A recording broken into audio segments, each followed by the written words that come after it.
ظاهرة حيرت العلماء في أستراليا، نعم.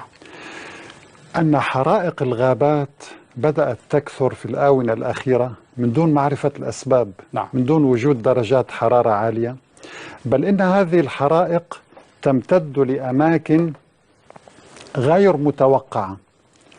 فقام العلماء بجامعة سيدني الأسترالية بدراسة غريبة من نوعها، نعم.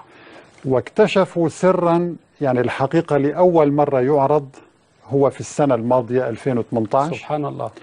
ولكن نبينا صلى الله عليه وسلم حذر منه قبل 14 قرنا. الله الله الله.